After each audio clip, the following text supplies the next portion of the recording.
मैंने सुना है एक सम्राट अपने वजीर से नाराज हो गया और उसने वजीर को एक बहुत ऊंचे मीनार पर कैद करवा दिया।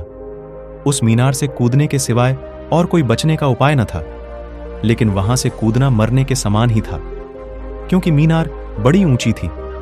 कोई हथकड़ियां नहीं डाली गई थीं। वजीर को हथकड़ियां डालने की जरूरत न थी।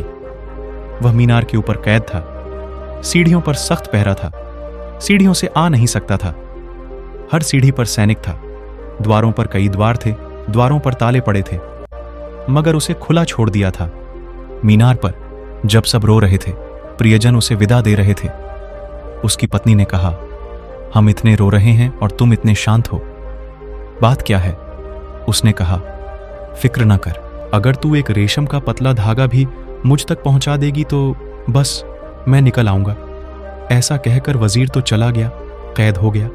इधर पत्नी मुश्किल में पड़ गई कि रेशम का धागा पहले तो पहुंचाना कैसे एक चुनौती।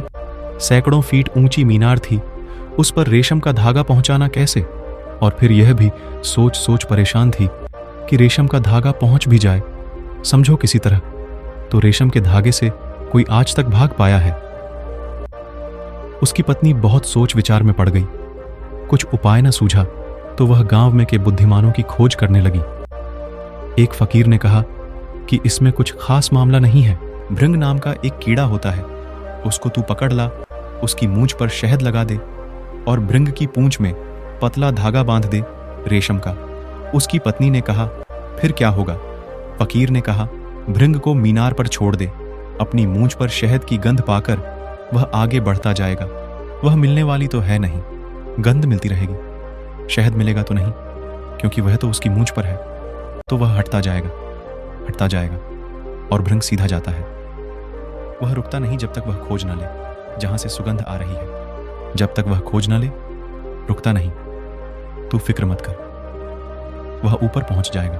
और तेरे पति को पता है, जब एक दफा रेशम का पतला धागा पहुंच जाए तो फिर पतले धागे में थोड़ा मोटा धागा बांधना, फिर उसमें और थोड़ा मोटा बांधना, फिर पति तेरा खींचने लगेगा, फिर मोटे रस्से बांध देना, फिर रास्ता खुल जाएगा। पत्नी को बात समझ में आ गई, यह गणित बहुत सीधा है। फिर पत्नी ने भृंग कीड़े को पकड़ लिया, उसकी मूंछ पर मधु लगा दिया, पूंछ में पतले से पतला धागा बांध दिया, क्योंकि इतने दूर तक भृंग को जाना है, इतना लंबा धागा खींचना है, तो पतले से पतला धागा था। और भृंग चल पड़ा एकदम ऊपर। उसको तो गंध मिलने लगी मधु की, तो वह तो पागल होकर भागने लगा। वह रुका ही नहीं, वह ऊपर पहुंच गया। और जब पति ने देखा कि भृंग कीड़ा ऊपर चढ़कर आ गया है और उसकी मूंछों पर मधु के बूंदे लगे हैं, खुश हो गया, धागे को पकड़ लिया। बस थोड़ी ही देर में धागे से मोटी रस्सी, मोटी से और मोटी रस्सी और मोटी रस्सी को पकड़ के उसका वजीर पति निकल भागा। यही सूत्र है परमात्मा तक जाने का। ठीक यही स्थिति तुम्हारे भीतर, जो अभी छोटा सा रेशम का धागा जैसा है, बड़ा महीन है, पकड़ में भी नहीं आता। वह जो तुम्हारे भीतर होश है, बस उस होश को पकड़ लो। वह जो तुम्हारे भीतर चैतन्य है, उसको पकड़ लो। ध्यान कुछ और नहीं, इस होश के धागे को पकड़ लेने का नाम है।